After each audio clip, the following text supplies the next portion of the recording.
Hello and welcome to Simply Balanced, the podcast where we dive into, well, all things balanced. I'm your host, Taylor Grosso, a registered dietitian with a passion to helping you find your unique Balance Girl aesthetic in this often hectic world.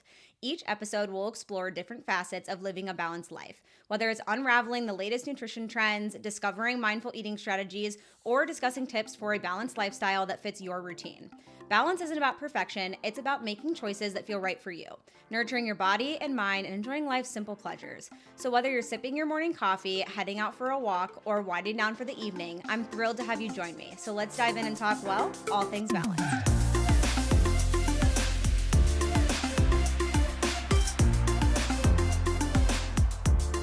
Hello, besties, and welcome back to another episode of Simply Balanced. We are having our first real guest. I mean, my husband counts as a guest, but we're having someone who is also in social media and content creation, which is something that we're really going to talk about today, and the true queen of Balance Girl aesthetic herself, Taylor Croyle. So you're going to have dual Taylors on the episode today. But Taylor, I'm so excited that you're here. And we were kind of joking before I went on the mic that we've texted and talked on social media for probably a year at this point. A while.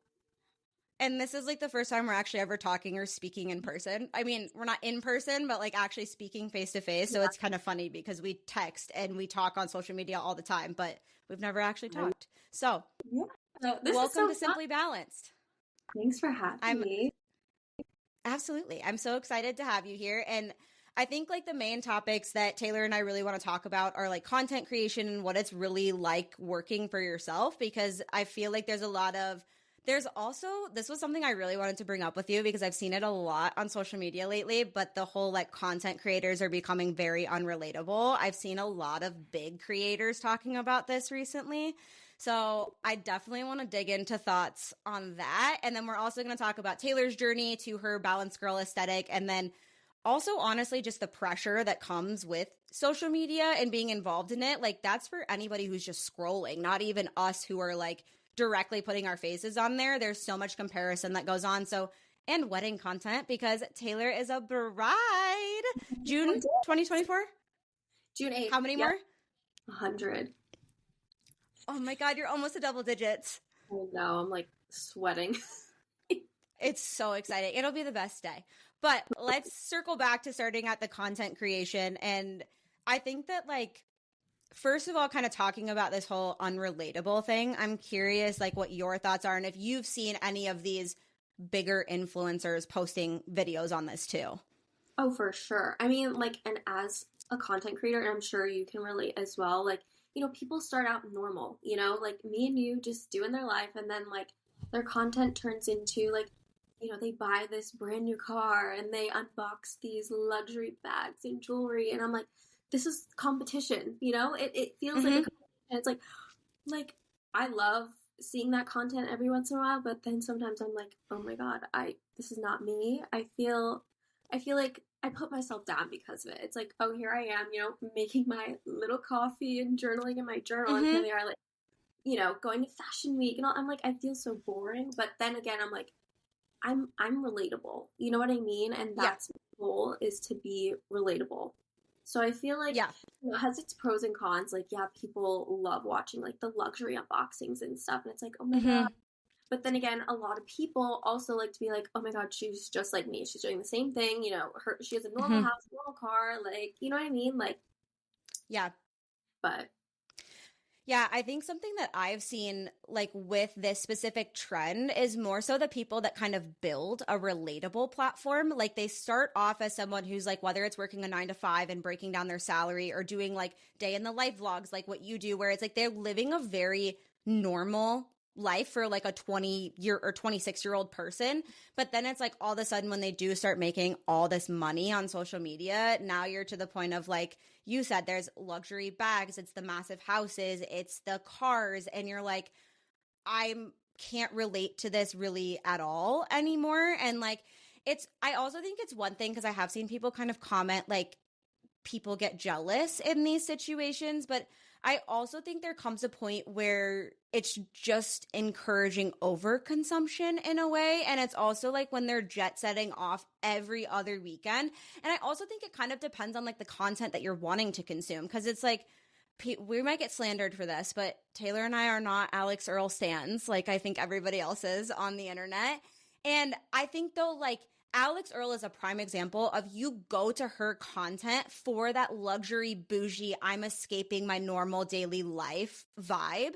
But I think where people are getting frustrated is with the influencers who built their platform on relatableness. Is that a word? Like relatableness. And then now all of a sudden it's like, I can't relate to this individual at all because their content is now nothing like my life. And I also think sometimes they change a little bit, like their personality is different and like maybe not quite like it was, or like as I feel like it's not necessarily as true to themselves as they potentially were when they first started their platforms. For sure. Like, I feel like with success and fame, like, I feel like it's kind of natural for people to change. But, like, whenever you're showing your whole life online, like, and people see that change, it's like, you know, they got famous and now they're acting different. And it's just like, I miss who you used to be, you know, that kind of thing. I feel like there's a decent amount of creators out there like that right now. And it's like, I used to love this person so much. And now it's just like, I cannot relate to a single thing, not one thing. So now why am I watching it? I'm just watching it to like feel shitty about myself. Like, I am the type of person, I'm not going to watch content that makes me feel like shit. Like, I will unfollow, block, whatever. Like, that is a boundary for me. I'm not, you know, and it's just sad, but also like, again, with fame and success, people change. I guess that's normal to an extent. And, you know, we have, I guess, the power of whether we want to watch them or not. So if you don't want to watch it, don't watch it. That's what I'm doing. Like, I see something I don't like, I'm like, okay, sorry, you're done. Yep. Yeah, that's like actually one of the first things that I work on when I work with clients is like a social media clean out, because I think the other thing that we don't recognize is think about how much we're truly consuming. Like, we're constantly scrolling on social media. And like, I also get caught in the trap, and maybe you do this too. Like, Zach will get mad at me when I'm doom scrolling and I'm like, I'm working. I'm looking for content ideas. Like, I'm working. And he's like, you're not working, you're doom scrolling. You watched 0.2 seconds of that video before you scrolled. That's not working. That's not trying to find new ideas. That's you doom scrolling. And I'm like, I know, but at the same time, like, sometimes you have to do that. And like, I'm not saying that you shouldn't doom scroll, but it's more so that I think we get stuck in this trap of like, you don't recognize how the consumption of your content affects the way you feel about yourself. And so if there is someone who like makes you feel bad, there's no need to follow them. Like, it's just not something that you have to do. Like you said, we are in control of who we consume and who we follow and all of those different things. And I think that goes on the creator side too. Like, yes, I agree that like creators' content can change and evolve, and it's going to with like fame and getting larger and all of those different things. But I think like as a creator myself, like as I continue to grow, and you can maybe feel the same way as you've continued to grow, that like I do still try to stay true to like my values as a person, even if I get like a larger audience, because I want my content to stay the same, even though like my life is maybe changing, I guess. Like, I don't know. Does that make sense? Yeah, people also like consistency too. So, you know, when they follow you, they're looking for whatever they followed you for, you know, whether it's vlogs or recipes or outfits, that kind of thing. Like, they follow you for that content. And if you like stray away from that too much, then I feel like people are gonna be like, what's going on? I didn't follow you for this. Like, I'm gone. You know what I mean? Yeah. 100%. Because I actually always give that advice when it comes to people asking me about how to like get into content creation, because I have a lot of like dietetic students that will reach out to me like, how did you become a dietitian in social media? And my biggest thing is that when I first started content creation, and you can probably relate to this as well, I was trying so hard to be everybody else. Like, I was watching Emily Kaiser do like her daily life vlogs, and like I was trying to vlog like as a dietitian, or like I was trying to do other videos that other dietitians were doing, trying to be like a recipe creator, and I had no consistency across my platform. And then I realized that like what I'm good at is sitting in my kitchen and talking to my camera. Like, is it interesting? Is it cool? Is it aesthetic?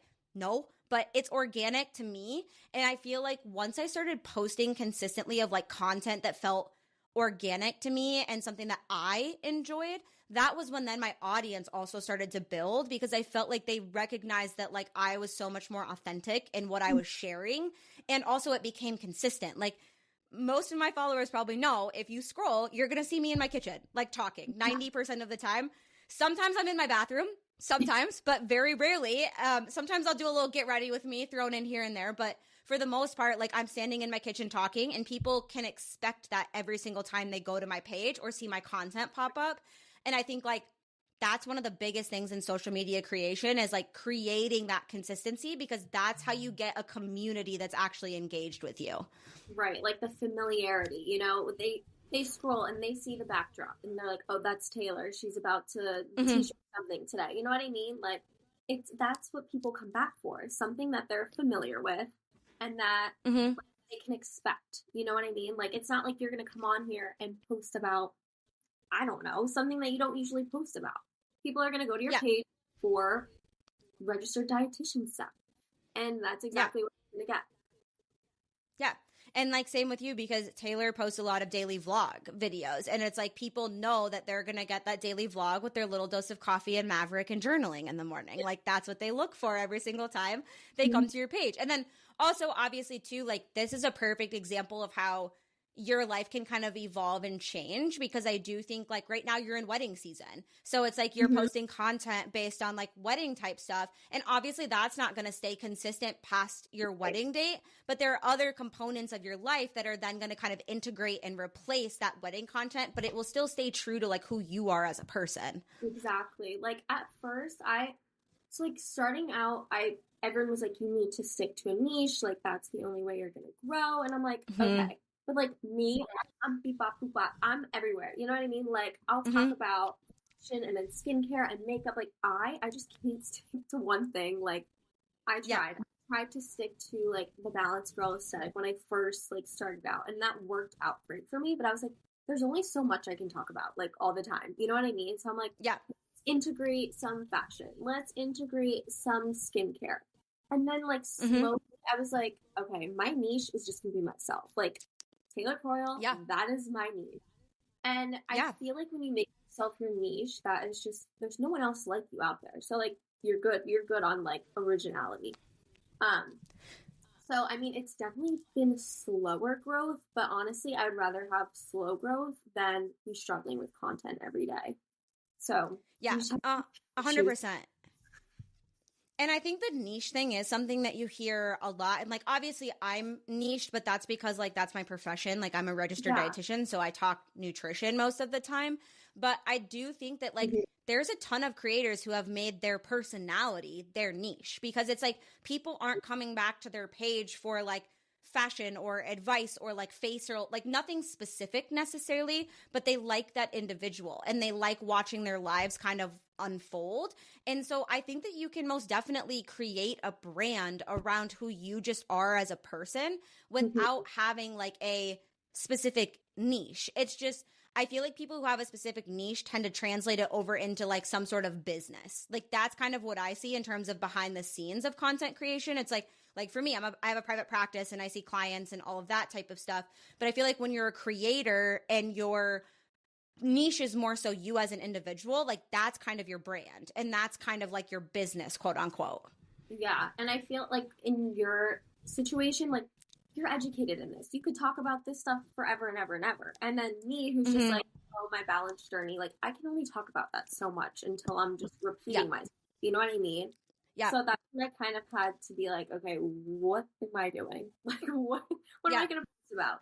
So it's been like a lot easier in terms of like content creating now that like my niche is myself, because I'm like, I can really talk about anything. Everybody knows that follows me, like they're going to get a little bit of everything, you know, like, that's just how my page is. So. Yeah. 100%. And I think that kind of leads into like mentioning the two different kinds of like content creators that exist, I think, are the ones that like truly just create content and build a brand based on their personalities. And then content creators who like have a kind of like business, I guess, associated because they have more of that defined niche. And I think this is a question that I get asked a lot, especially from like dietetics students, but it's like, how do we make money as content creators? And I feel like it's a very iffy topic, but I also feel like people want to know, like, how the fuck do we make money? So how do you make money as like just being a sole content creator? I'm not gonna lie, like it's a struggle sometimes. And like I'm sure Mm-hmm. you know too, you could make a video for a brand and not get paid for it 3 months later. And it's like, Yeah. Mm-hmm. like I'm struggling out here, like I need that check now. But Yeah. like, Uh-huh. and that's the thing that sucks about it is like it's not like your 9 to 5 job where you're getting paid every other week or every Mm-hmm. week on the dot. You get that direct deposit Yep. into your bank account. You're like, thank God. And this is like another thing, taxes. My taxes. Oh, I about taxes have are horrible as a business owner. Horrible.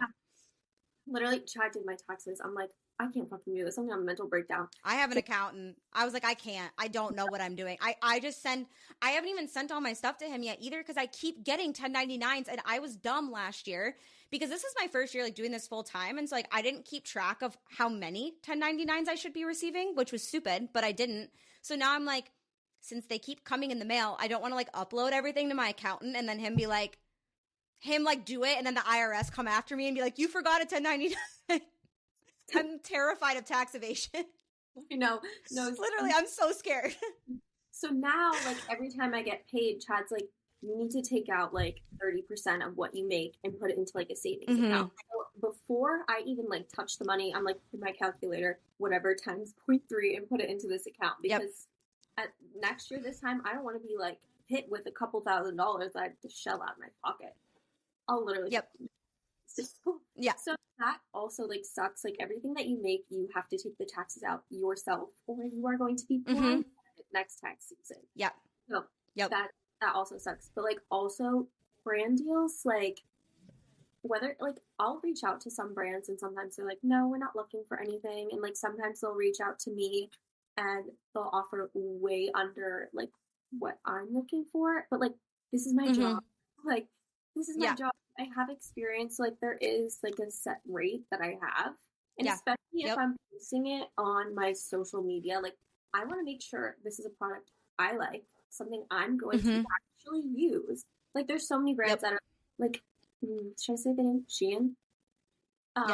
They reached out to me a couple months ago and they were like, for $1,000 a month, like, you know, we can work together. I'm like, okay, $1,000 a month, that's great. But like, that is not an ethical brand. Like, I am not going to buy that stuff. I'm not going to promote it.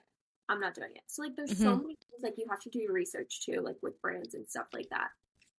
It's not just, like, you know, any brand deal that you get, like, you're going to take it. In my case, at least, I'm going to make sure that I use this. This is something I want to actively use in my life and post about and recommend to people.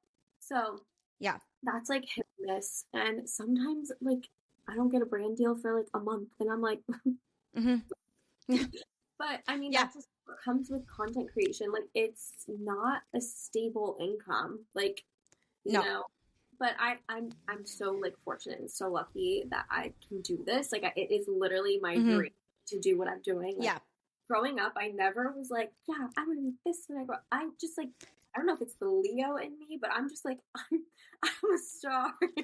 You know what I mean? I'm just like, I love to just like, hey guys, you know, like YouTube vlog 2012. Like I was like, that is me. That's gonna be me one day. But I mean, I think like you brought up so many good points in terms of like kind of the cons, I guess, that come with content creation, because I think that a lot of people see the glamorous side of content creation.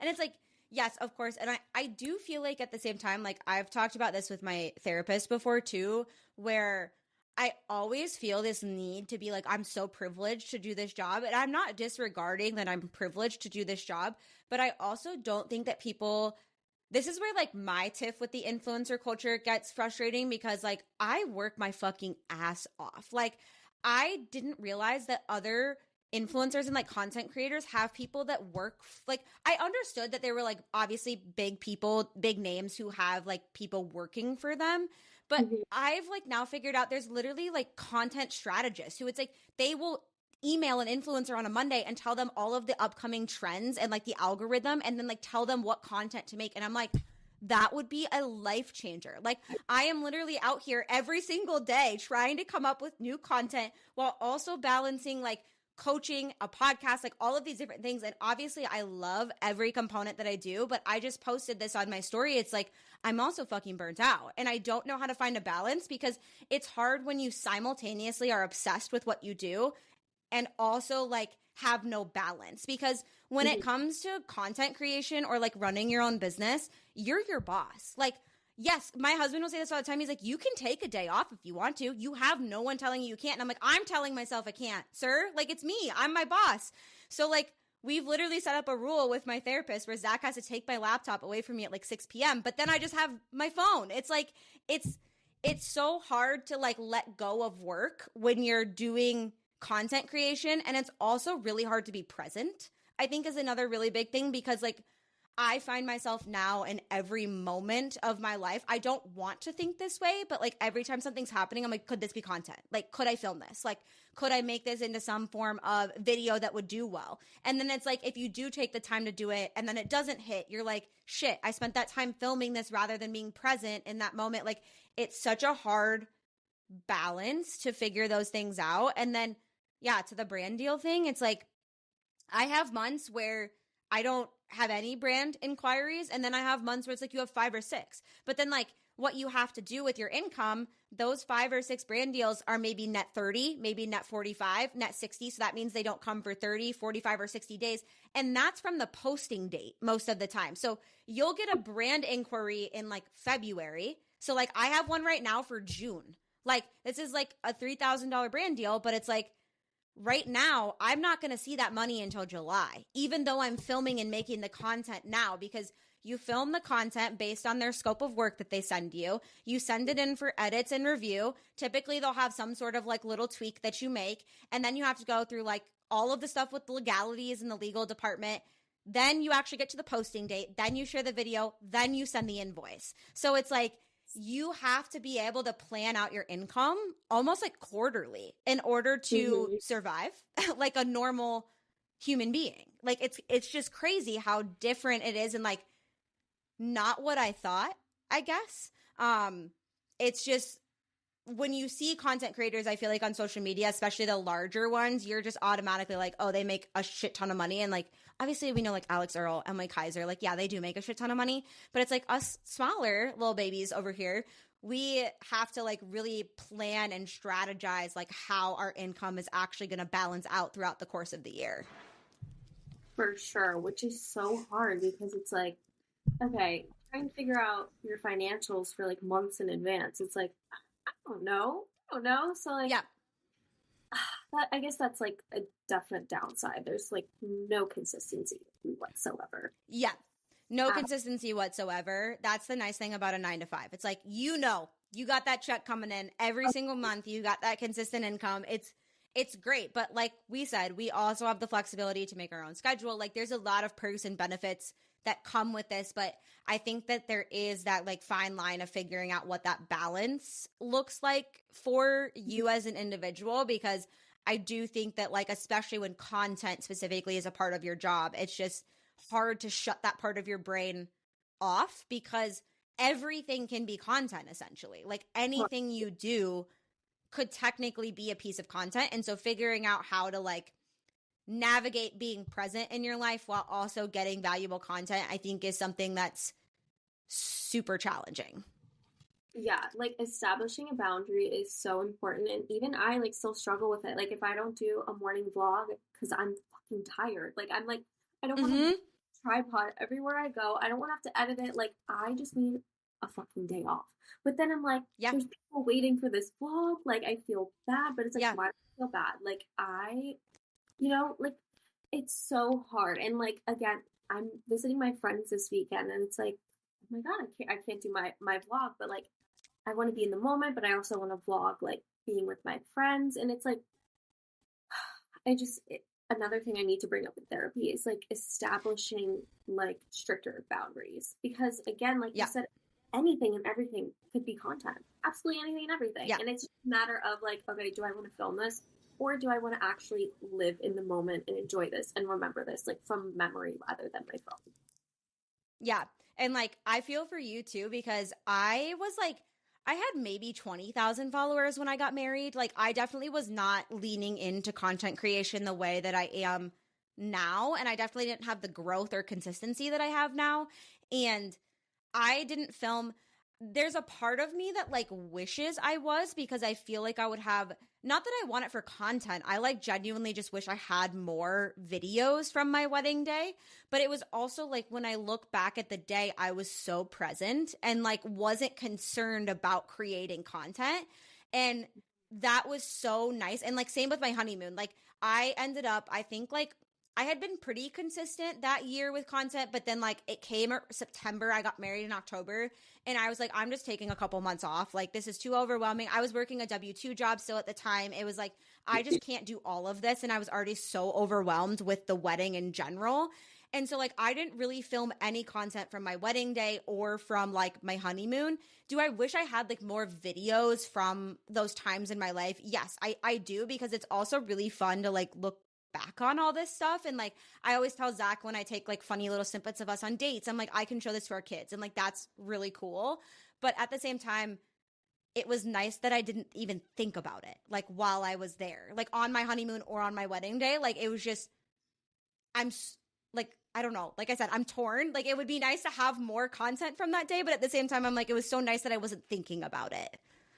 Right. And like, a lot of people have asked me and like even messaged me, do you need like a content creator for your wedding? Are you going to have a content creator for your wedding? And the answer is no. Like, I don't want to have to think about like, that's like essentially my job. I don't want to think about that on my wedding day. Mm-hmm. You know, Yeah. there's like a few like getting ready sounds that, you know, people do when they're getting ready, which I'm sure I'll do like one or two of those, but I am not going to have like my phone taking TikToks of my whole wedding. And I don't want someone to do that. Yeah. Like, we have a videographer. That's what the videographer is for. Yeah. You know, like, Yep. I want to remember as much of that day in the moment as possible. Everyone says it goes by so fast. Like, I want to just remember it all. I want to be in the moment, living in it with all my favorite people, marrying my best friend. I don't want to have to worry about like anything about social media whatsoever. Like, I like documenting the journey because it is fun. And like, as someone, I'm the first person in my family to get married. I'm the oldest sister. You know what I mean? Like, older sisters are like guinea pig for everything. So it's like, you know, this video might help someone who is in the same boat. I'm planning what I don't know what the fuck to start. Like, what? How I thought about it the other day. I'm like, I'm planning a wedding, a party for like 200 people. What? Like, what the fuck? I know. So I just thought, like, you know, documenting this journey and like where to buy invites, save the dates, you know, how to make it budget friendly, sharing all of my knowledge to hopefully help other people. I just felt like it would be super helpful. And also like looking back on it one day, like, oh my God, like showing my kids, look, this is mom like planning her and daddy's wedding. Like, how cute, you know what I mean? And that's another thing about social media too, is that like, it's forever. And I think it's going to be so cute to look back on it one day. It's like a little video journal, you know, like one day we're back and remember that? Like, oh my God. That like, whenever I see old videos, like people, like sometimes, you know, like your old content will circulate, and like when old videos pop up and I go watch it, I'm like, oh, why did anybody watch me? Like at that point too, like it's just so funny to watch your content evolve like over time, how much more comfortable I've gotten talking to a camera, because I think that's like a really big hurdle when you first start is when I tell you guys, I think like when you guys see a cut and edited video, like my therapist was asking me about this because she watches like a therapy content creator, and she was like, her videos are so concise and perfect. Like, do you use a teleprompter? Like, what do you, I'm like, well, she might, but I don't. I was like, that thing just takes me 45 minutes to film, and it's me literally talking to the camera and then being like, fuck, hanging it up, deleting, redoing it, hanging it up, deleting, redoing it. It's like, it takes me like 30,000 takes. And now, obviously, the longer I've done it, the less takes it takes to get to like the final product. But my God, some of those first like couple months of like true content creation, 2 videos would take me like 3 hours. It's so bad. Like my words get jumbled up. I think I'm nervous. I'm like, Taylor, like you've talked like you normally do. So like awkward at first because it's like I'm not talking to a damn soul, and Like, Uh-huh. it's so weird. But then you get used to it. And now I'm like talking to my camera like it's my fucking best friend. I'm like, oh my God. Like, Yeah. shut the I, fuck up. I I used to be so embarrassed to like film in front of Zach, like when I first started content I creation, still because I can't do worked from it. home and he worked in an office. And so like I can remember the first time this man was like home when I was filming, and I like locked him in another room. I was like, I can't film this if you're listening to me. And now it's like I don't give a fuck, and like I film in front of him. He's in my videos now, like we don't care. But I can remember like the first time, but I also still like around my parents or like around his parents. I'm like, this is so awkward when I'm like, hey, bestie.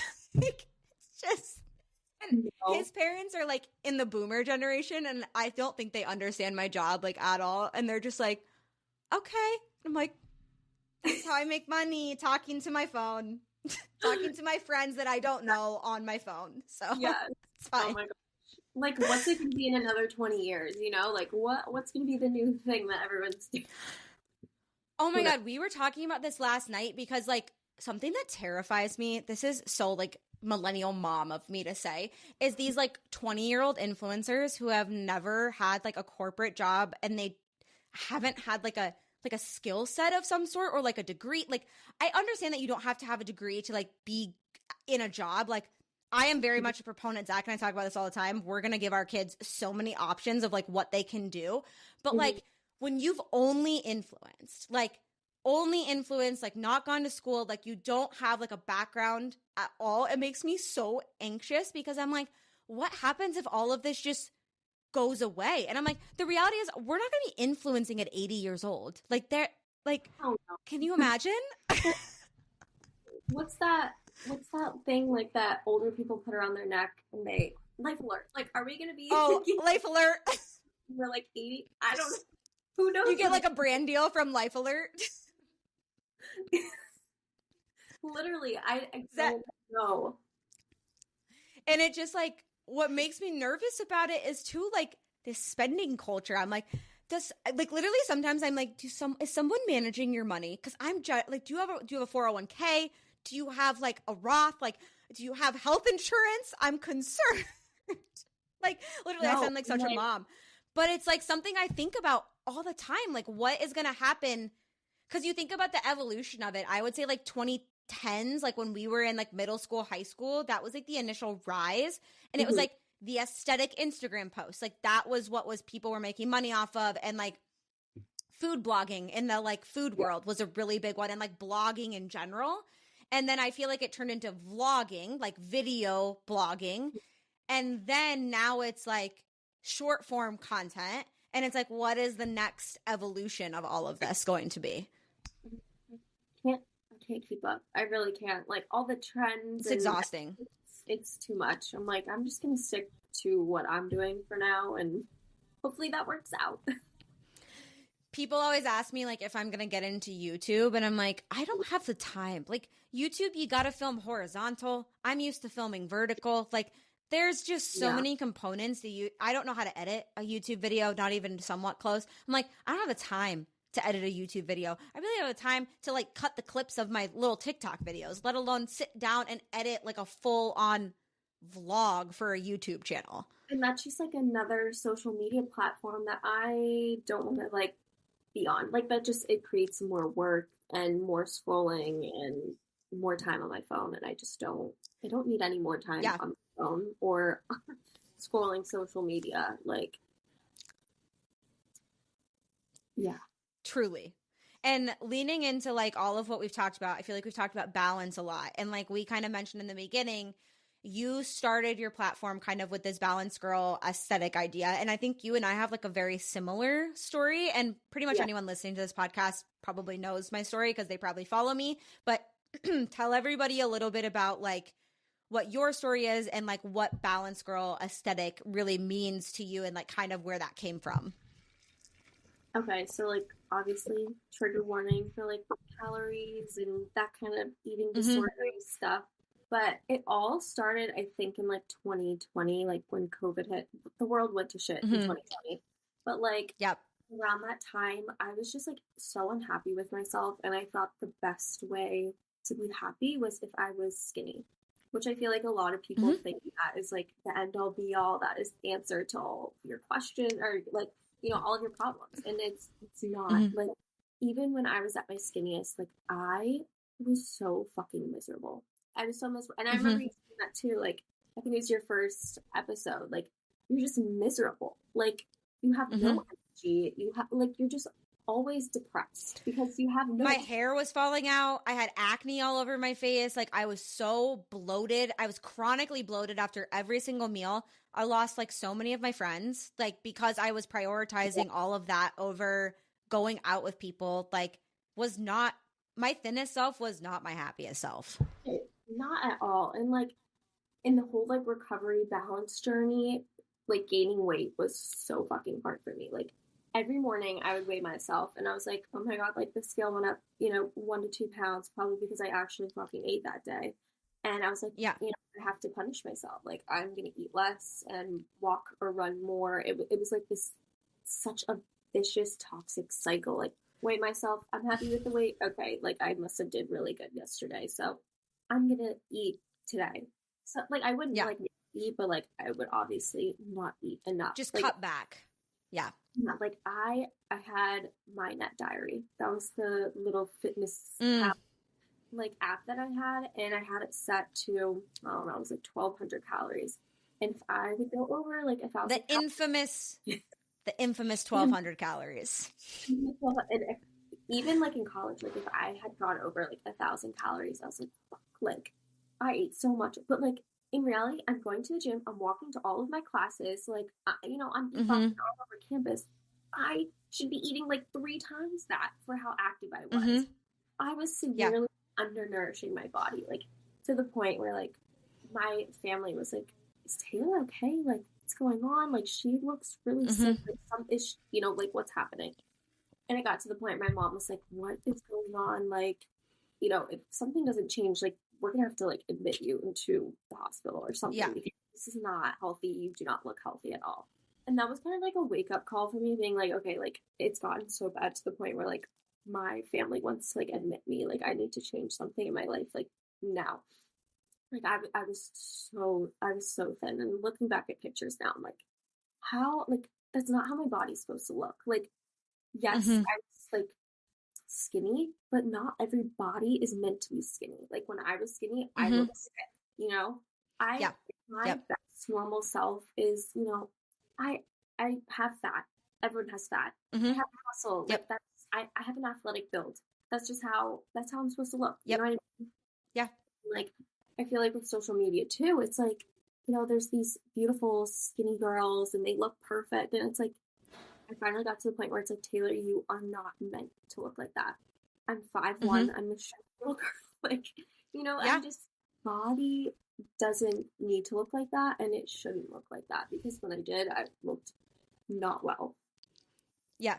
Yeah. And I think like something that I talk about a lot with people, and I talk about this on my page too, is I think one of the hardest parts about recovery from like an eating disorder, or even just disordered eating, and kind of letting go of that scale mentality is I think we all create this like arbitrary number of what we need to weigh in order to like be liked or be loved or like feel good about ourselves. But the reality is it's like if you are having to do things that make you miserable in order to achieve that number on the scale, then it's not fucking worth it. Like it's just not. And I think that's one of the hardest things that people have to recognize, because like I get asked a lot, like, can you intuitively eat and still like lose weight? And I say, technically, yes.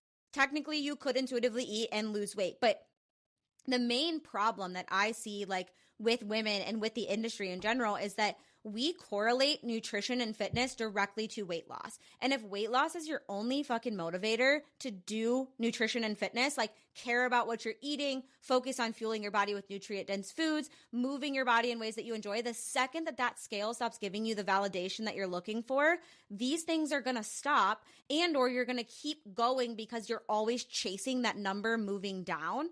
And then you're just doing things that aren't benefiting your body in any way, shape, or form. Like being your healthiest self does not have to be your thinnest self. And I think that's where we cannot dissociate that nutrition and fitness from weight. Like I get asked all the time. People are like, "Do you have any weight loss tips?" I'm like, "Do you look at my page? Do you watch my videos?" Like you clearly watched one and then commented like, and clearly one that was not about intuitive eating, because no, I don't have any weight loss tips for you. You want to know my weight loss tip? Stop caring about weight loss. It doesn't matter. Like it just, Right. I think too, like going back to your point of like your thinnest self is not your healthiest self, is like what I always tell people: if you are moving your body in ways that you enjoy, if you are eating nutrient dense foods a majority of the time, but also enjoying the foods you love in moderation with a healthy mindset surrounding all of those things, like why does the scale matter? Like why? If you feel good and if you're doing those things that benefit your body, it doesn't fucking matter. But we are such like a society that's so obsessed with it. We just can't let it go. And I think like, to your point too of the social media, what we have to remember as well is like social media is a highlight reel. Like people, and also those like teeny tiny thin girls on the internet, what's going on behind the scenes that they look that way? Sometimes it's purely just genetics and like they're just a small tiny human and like that's how they're built. Other times, a lot of times you hear this from creators all the time who were previously teeny tiny and then like start to gain weight and people start shaming or bashing them, and then they come out explaining they had an eating disorder. And it's like, why can't we understand that like that's not all that matters is thinness? Exactly. And I just think that like speaking on someone's body is just like unacceptable. Like you don't know what they're going through. Like you know what I mean? Like why would you comment, oh my god, you gained weight? Like are you serious? Yeah. Like I just saw that on Whitney Simmons' recent disgusted. I just saw that on Whitney Simmons' like recent post. Like people were asking her if she was pregnant. And I was like, what the fuck, people? Yeah. She like posted a whole video about it because people were asking her if she's pregnant because she's gained a little bit of weight. And she like came out and was like, like she showed 2 comparison photos and she was like, this photo was me in like my most depressive state of my entire life. And that's why I was this thin. Now I'm like healthy and happy and have my mental health in check. And you guys are commenting on my body. Like it's insane. Fucked. Yeah, like it's so bad. You don't know what they're going through, what they have gone through. Like let's not say anything. Yeah, at all. No, that I just. And I think too with like the rise of Ozempic and like heroin chic coming back in, it's like the 90s PTSD all over again of like the Kate Moss. Like I watch Friends like religiously. It's my favorite show. Zach hates it because I literally will like I'll finish the final episode and then start season 1 episode 1. He's like, can it be off our TV for 5 minutes? I'm like, no, this is my comfort. You have to let me enjoy my comfort. But it's like I look at like Rachel and Monica, like Jennifer Aniston and Courtney Cox in those episodes, and it's like you can see like their collarbones, like you can see it's like, and that is like with this rise in Ozempic, I feel like that's what's unfortunately trendy again. Yeah. I don't know. Like, and it's just so sad that like the Ozempic, the Botox, the fillers, the injections, the tummy tuck. Like I saw like a 22-year-old that got a tummy tuck. I was like, why the fuck are you getting a tummy tuck at 22? Like, no. Shouldn't there be an age limit on that? Like your body, I think, is still like growing at age 20. Well, and it's like, I get the transparency. Like, I'm glad that people are transparent about Botox and fillers and like Ozempic and all of these things. And like, I'm not shaming them necessarily because like I've gotten Botox. Like I've gotten Botox in my forehead for my wedding. I haven't gotten it since because I metabolize it in 5 seconds. And I'm like, this isn't worth $400.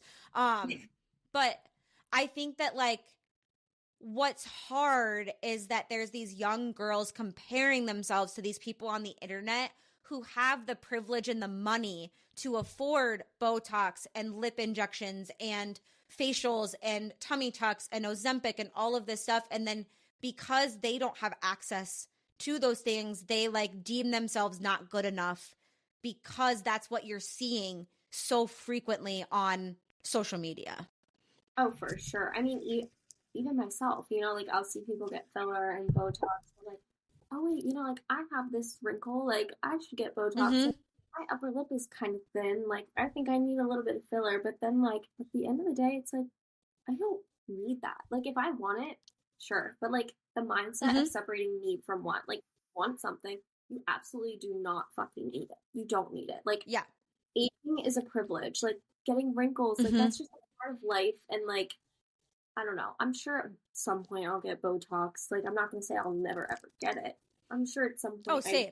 like, I'm 25 right now. I don't need it. Like, these wrinkles, they're normal, you know, because I have Yeah. emotion. This is just like, this Mm-hmm. is, you know what I mean? Yeah. And like, as for filler, I've been talked out of it. All my friends and family are like, "You're so stupid. If you ever got filler, you would look crazy." I'm like, okay, like maybe you're right. Yeah. Plus, then you're stuck with it for like a year, and I'm like, Mm-hmm. no. So, And I think with like the want and the need thing too, it's like truly who are you doing it for? Because like I tell my husband all the time, I have pointy ears. I hate them. It has nothing to do with nobody, like my family, like jabs, they'll call them my elf ears and stuff like that. But like it's truly something that like I do not like about myself. Like I don't like my pointy ears. And I'm sure you're probably like, I've never fucking noticed that you had pointy ears. literally, I have little elf ears and they stick out. And I'm like, if there's one plastic surgery that I could get, it would be where they pin my ears. Like oh, that is cool. something that I would genuinely pay for. And that's where I'm like, that is something that I'm doing for myself because like I genuinely don't like that about myself. And I understand that I also don't have to change it and I can embrace it. But like, if I could afford it, would I potentially change it?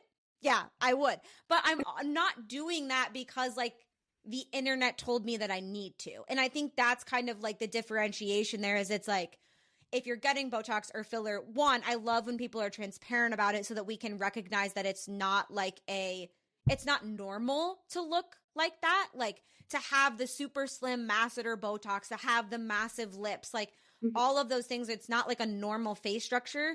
But at the same time, it's like, and also, are you putting yourself into debt to like look that way? Or like, do you truly have the income to do it? Because like, trust me, when I was getting married, I fell so trapped to like the expensive facials, the expensive skincare. I got Botox in my forehead. And it was like, at that time, we did not have the money for me to be doing that. But I did it because I was like, I have to do this because my wedding day, I have to look the best I've ever looked.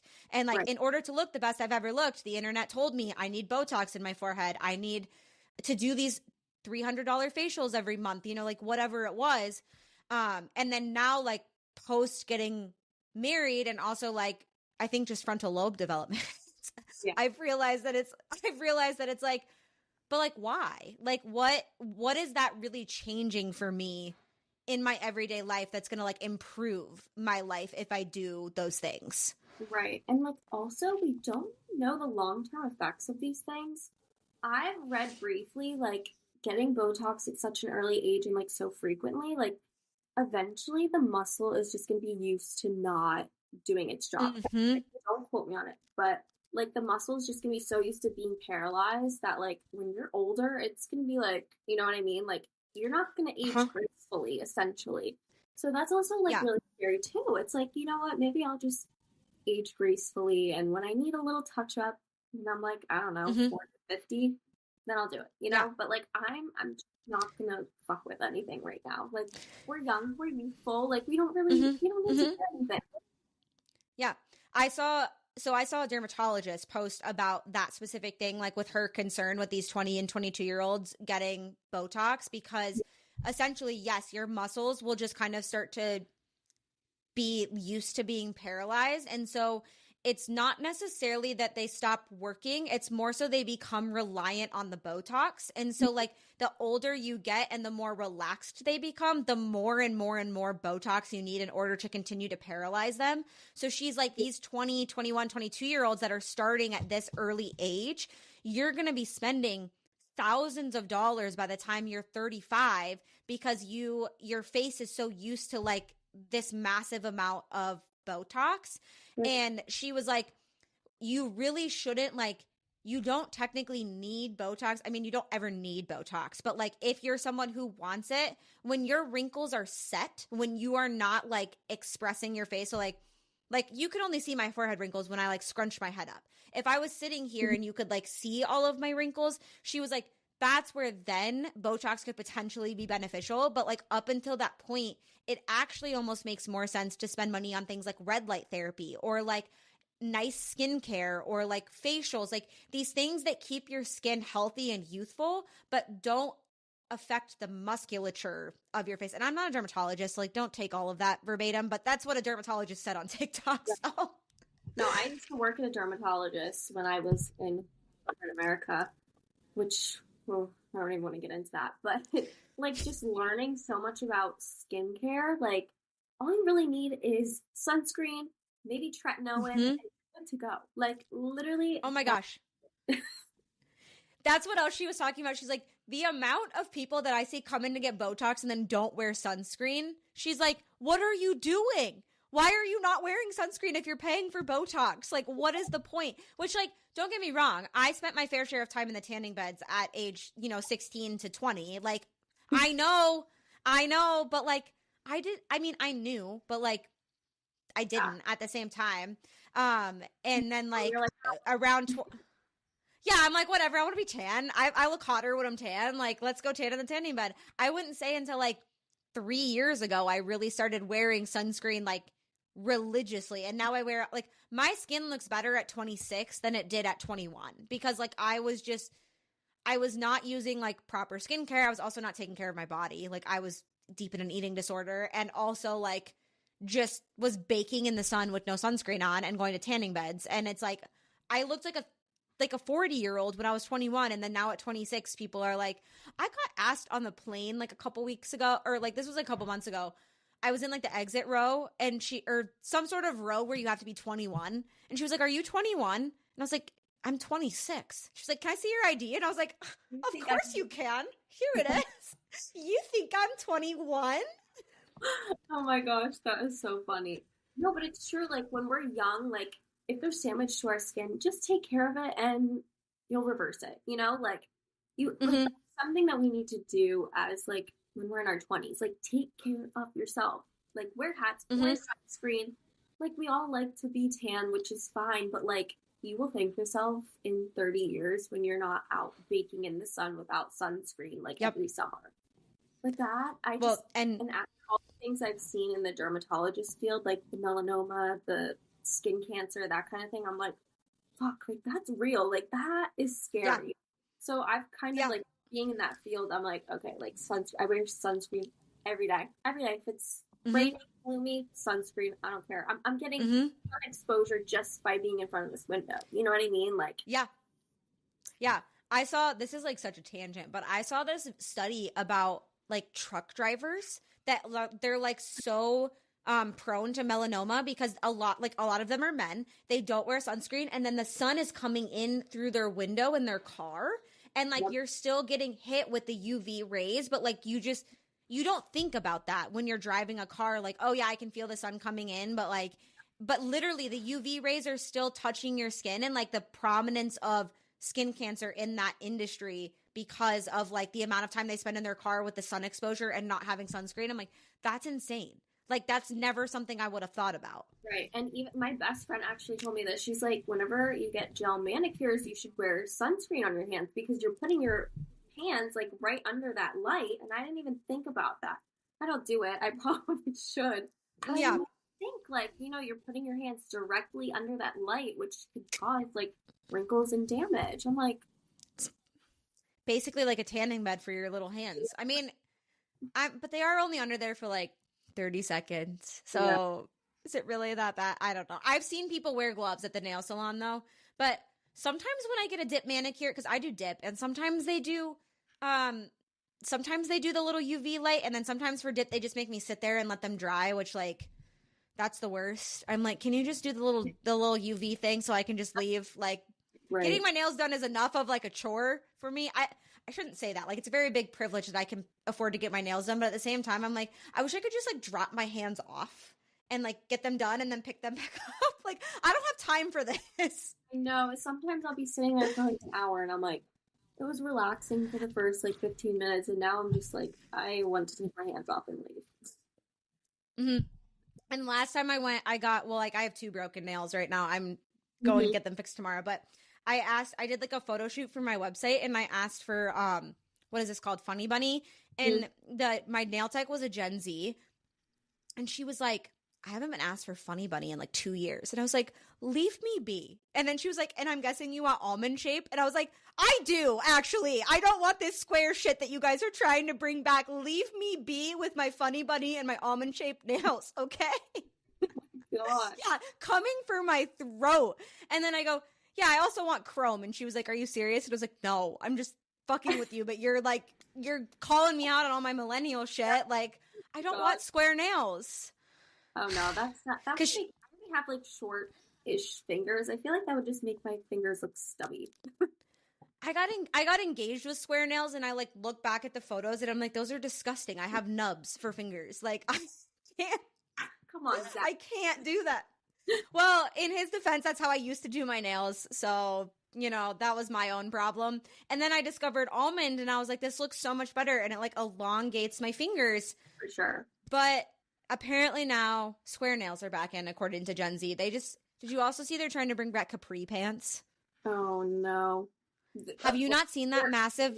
I can't do that. Wait till they find Bermuda shorts. Oh my God. Especially plaid ones. They're gonna be like, you guys, these plaid shorts, have you seen anything better than this? I'm gonna be like, yeah, when I paired it with my Ed Hardy V-neck with the lacy cami coming out the bottom. Or like when I was 12. Fitch or Old Navy. Yeah. Yes. Uh-huh. Mm-hmm. With the like, but fashion has changed. Like, it's wild. I saw this like content creator the other day. She was like, I feel like the fashion girlies have gone through trends so fast that now they're just trying to make shit work that doesn't work because they've run out of ideas. And I'm like, honestly, yes. Like the whole mob wife aesthetic. I'm like, what is... I got my makeup done for that photo shoot that I did, and the lady was like, I had this girl like reach out to me saying she wanted a mob wife aesthetic for her wedding day, and I was like, I mean, to each their own. If you're doing mob wife aesthetic for your wedding, that's great. I love that for you. But also, like, 20 years from now, are you going to look back and be like, why did I do a mob wife themed wedding? Yeah. Like, why are you doing like trending makeup for your wedding? Oh my God. And like, I'm just like the clean girl trend of basics and like minimal makeup. That is me to a T. Like, that's been my style my entire life. And I'm like, that will never change at this point. Like, I've tried to be trendy. I'm what I call myself a rat girl, where like I try the trends and they just don't work. Like, I will put on the exact fucking outfit that the influencer posts and it doesn't look the same. It doesn't. Like, I'm just not a trendy girly. It's just never going to be it for me. So, no, same. I'll be like, I got my basics. People are like, is it cute or is it just because Hailey Bieber is wearing it? Like, have you ever seen that? Mm-hmm. Yes. Yes. Cute. Like, she's tall, skinny, pretty, so she could wear like a paper bag and it's gonna look like phenomenal on her. But like, if I did that, someone would be like, get this girl help. And also, people are probably dressing her. Like, I would assume she doesn't, like, probably when she's going out in public, I highly doubt she's dressing herself most of the time.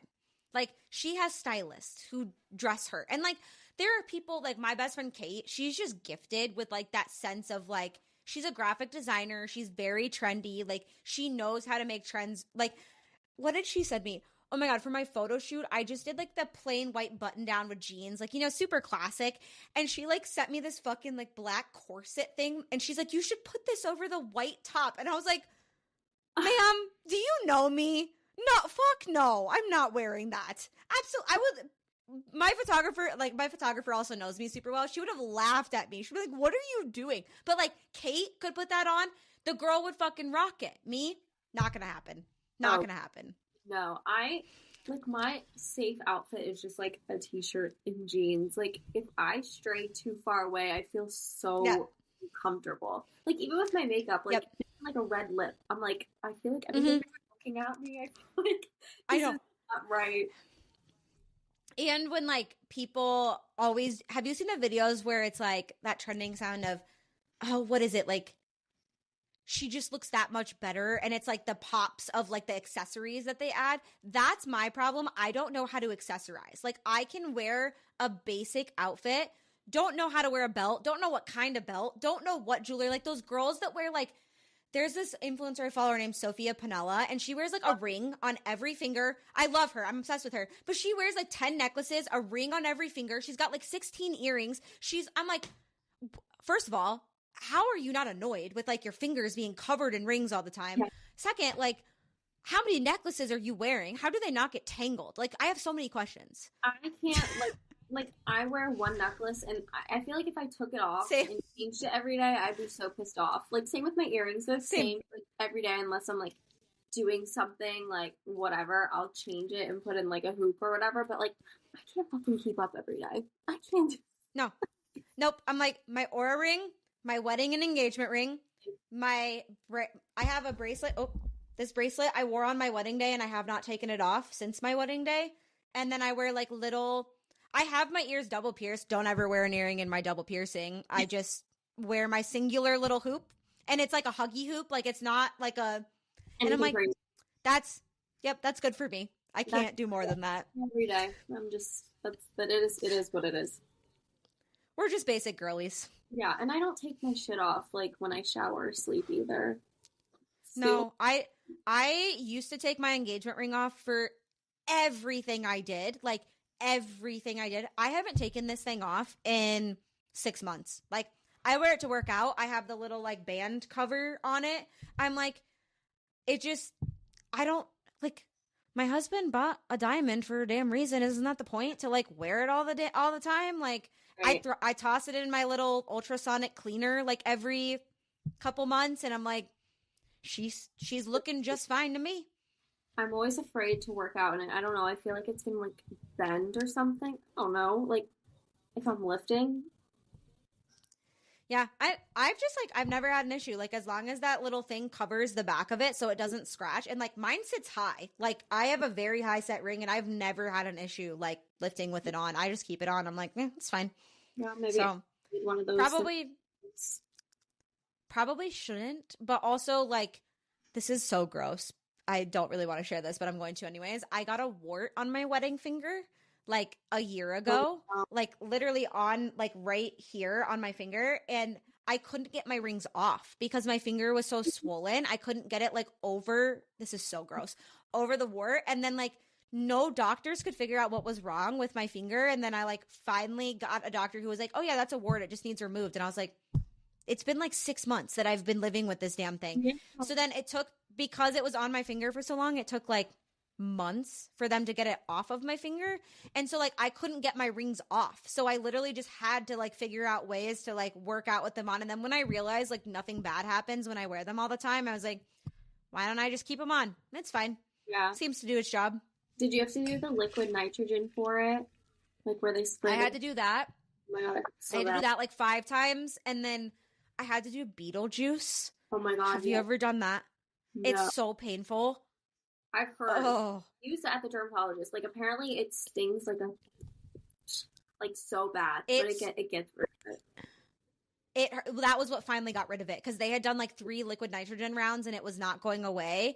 And so he was like, we're gonna do Beetlejuice, but it hurts. And I was like, okay. And then I had just like it creates like a blister. So I just had this like massive blister on my finger for like 3 weeks. And he's like, you just have to wait for it to like, this is so gross, like just fall off. And I was like, okay. Yeah. So I did. And then now it's finally like fully healed. But it's just, I like literally didn't have a choice but to keep my rings on because I could not get them off. Like it was wild. So I just had to learn how to wear them for all the things. Yeah. I'm like, I don't know. I'm still like scared to wear it, but I'll try the little buffer thing. See if that it works. I just got mine off Amazon. I got a knockoff one. Yeah. I'm all for dupe. I love dupes. All right. Well, we went all over the place throughout this episode, we went everywhere, which is great. I love going everywhere. And I also love doing where we just kind of chat and it's not necessarily like a formal interview. So, but thank you for coming on the pod. It was wonderful to have you. And I'm so excited for all of the things. Now, if the people want more of you, where can they find you? TikTok at Taylor R. Croyle or Instagram at Taylor Croyle. But I'm more active on TikTok. And yeah, same. I'm way more active on TikTok. It's just easier. But yeah. So go follow the True Balance Aesthetic Girly Queen herself. And I will see you all next week. You, though. Let's be real. You were like a huge help in my whole journey. So. Oh, well, thank you. I appreciate that. Well, thank you for coming on. And I will see you guys all next week.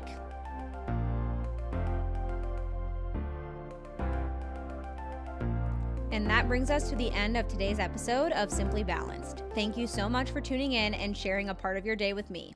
I hope you find inspiration in our discussion and feel more equipped to embrace the balanced girl aesthetic in your daily life. Remember, balance is a journey, not a destination. It's about finding what works for you in your unique way. As we part ways, I encourage you to reflect on one thing you learned today and how you can incorporate that into your life to create more balance.